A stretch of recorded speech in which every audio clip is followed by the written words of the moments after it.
Do you think a flat stomach is just vanity? Think again.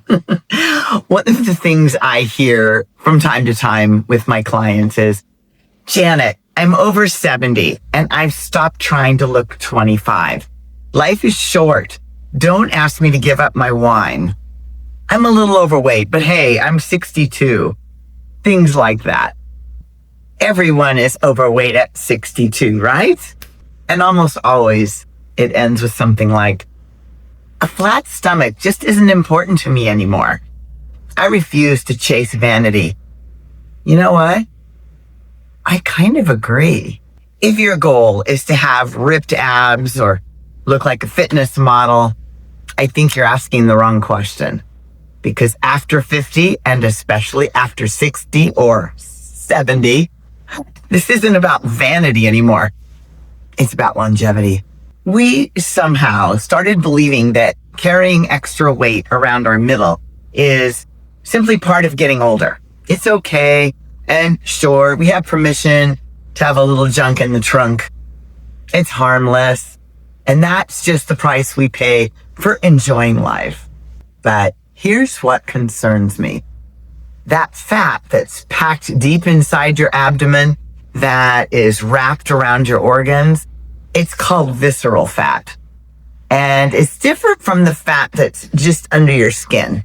It's metabolically active and it's associated with a higher risk of insulin resistance, heart disease, fatty liver disease, and several cancers and dementia. So today, I don't want to talk about getting six-pack abs. I want to talk about why building a stronger core and working toward a healthier waistline may be one of the smartest investments that you can make for your future health. Because there's a world of difference between chasing a beach body and protecting your health of the body that you want to live in for the next 30 years. And let's clear something up right away. When people hear flat stomach, they immediately picture magazine covers. They immediately picture 25-year-olds with six-pack abs. And that's not what I'm talking about here. I'm talking about reducing the amount of excess fat surrounding your internal organs. I'm talking about keeping your waistline from becoming bigger than your hips. This is a completely different conversation. Visible abs are mostly about single-digit body fat percent levels, some genetics, and muscle development, and a very high amount of personal discipline, for sure. Shunning alcohol and junk food, it maybe isn't for everyone, but reducing that visceral squish that is right around your middle, that's about improving your metabolic health. It's about giving your heart, your brain, your liver, and your pancreas a healthier environment to do their jobs. And that's the goal to pursue at any age. So where do strong abs fit in all of this? This might surprise you. Core exercises do not directly burn belly fat. There's no spot reducing magic in play here. Wishing doesn't make it so.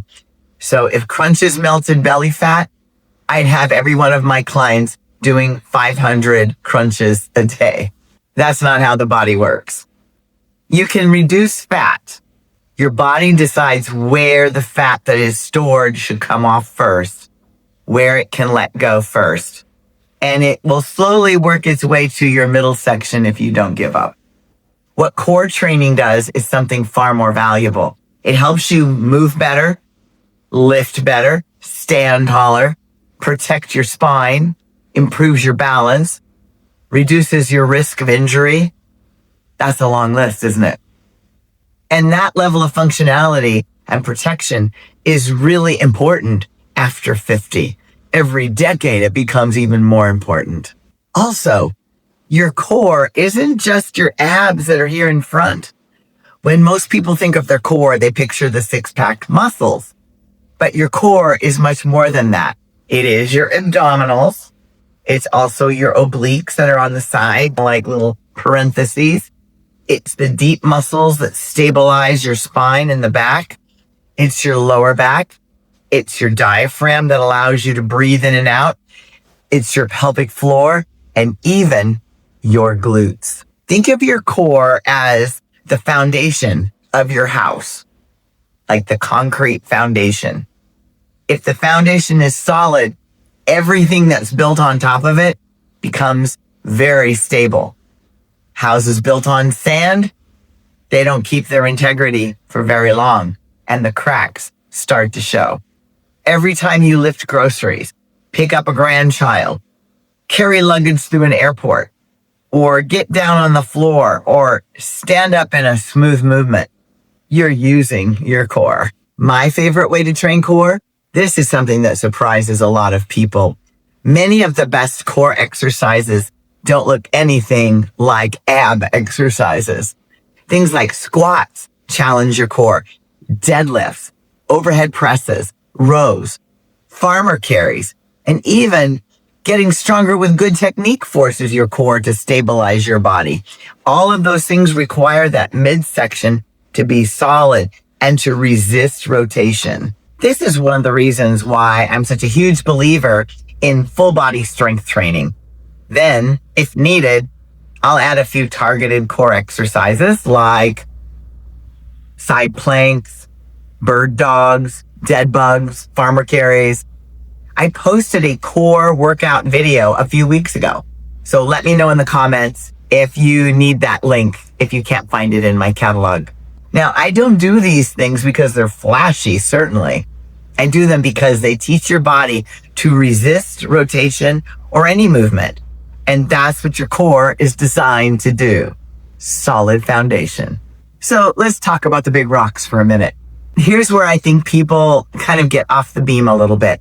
They will spend 15 minutes stretching, doing their crunches, and feel like they're covered. And then they'll skip strength training and they don't do that workout. Or they do endless ab exercises while ignoring nutrition.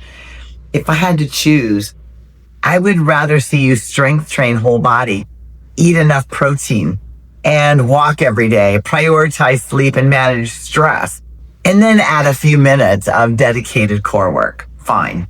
That's where the biggest return on your efforts is going to come from, is all that other stuff. Core training is important, but it's one piece of a much larger picture. I'm 70 years old, and I don't train my core because I'm hoping for a six-pack. I train my core because I want it to be strong enough to do all the things that I love doing, traveling, and just having the strength and energy to play in life and doing the things I love for as long as possible. Because this isn't about looking younger. It's about living longer and living better. If that's your goal too, let me know in the comments. I'd love to hear your thoughts.